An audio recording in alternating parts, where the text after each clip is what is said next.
భోలా, ఇదిగో నీ గిన్నె. గాని ఈ పెద్ద గిన్నె నాది కాదు. నేను నీకు ఇచ్చింది చిన్నది కదా. నా భార్య చాలా బాగా వంట చేస్తుంది. వండినవి ఈ గిన్నెలో ఉంచిందేమో. అది నీ గిన్నెకి నచ్చిందేమో. అది తిని నీ గిన్నె పెద్దదయింది. చతురు నిజంగానే తెలివి తక్కువ వాడు. గిన్నె ఎలా తింటుంది? ఏమైతే నాకేంటి? నాకైతే పెద్ద గిన్నె వచ్చింది కదా. నిజంగానే నీ ఉంగరం చాలా బాగుంది భోలా. అవును, నిజమే. ఇది నా పూర్వకుల నుండి వస్తుంది. దీని డిజైన్ చూడు, ఎంత బాగుంది కదా. మా తాత దీన్ని మా నాన్నకి ఇచ్చారు. మా నాన్న ఇది నాకిచ్చారు. నాకు ఈ డిజైన్ చాలా నచ్చింది. నువ్వేమనుకోపోతే ఇది నేను తీసుకొని నా కంసాలికి చూపించి ఇలాంటిదే చేయించుకుంటాను. ఓహో, నేను అదృష్టవంతుణ్ణి.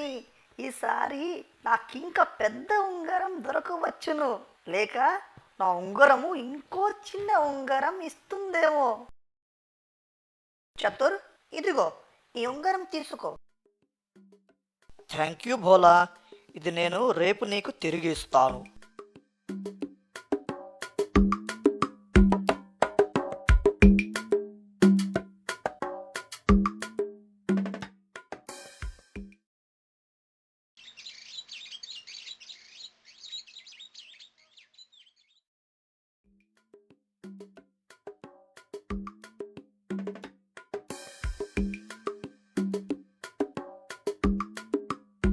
ఓహో, చతుర్ ఇటే వస్తున్నాడు. నా కోసం ఏం తెస్తున్నాడో చూస్తా.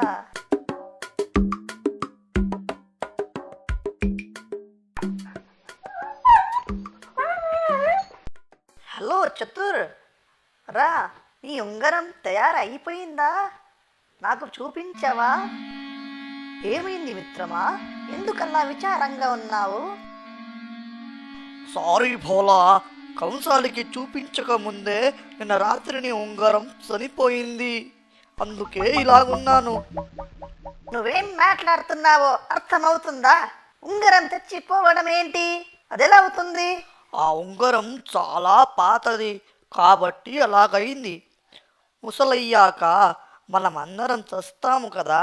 ఓహో, ఇంతవరకు చతురుని మూర్ఖుడనుకున్నాను.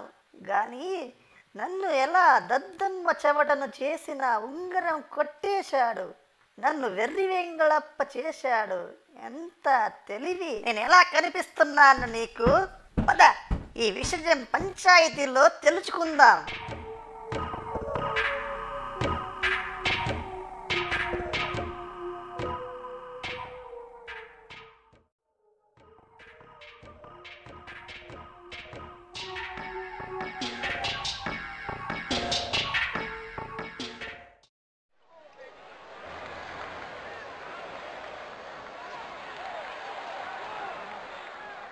అయ్యా, ఈ చతురు ఒక మోసగాడు, అబద్ధాల కోరు.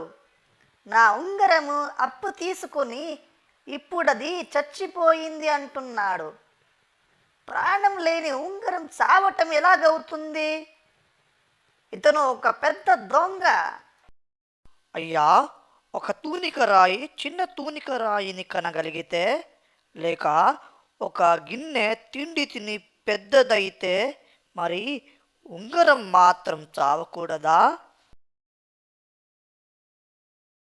హహహహా, ఇప్పుడు నాకు అర్థమైంది మీ సమస్య. ఇద్దరూ తోడు దొంగలే. చతుర్, నువ్వు బోలాని మోసం చేశావు. ఉంగరం కొట్టేసి తప్పు చేశావు. బోలా, నువ్వు కూడా అపరాధివే. ఫ్రీగా వచ్చింది కదా అని అసాధ్యమైనవి కూడా నమ్మేశావు. అప్పుడు అన్యాయం అనిపించలేదు. కానీ నీ అత్యాశ వలన నీ అమూల్యమైన ఉంగరాన్ని కూడా పోగొట్టుకున్నావు. భోలా, నన్ను మన్నించు. ఇంకెప్పుడు ఎవ్వరిని మోసం చెయ్యను. నీ ఉంగరం ఇచ్చేస్తానులే. నాకిప్పుడు బుద్ధి వచ్చింది. ఈ రోజు నుంచి నన్ను ఎవ్వరిని మోసం చెయ్యనివ్వను. అత్యాశకు పోను.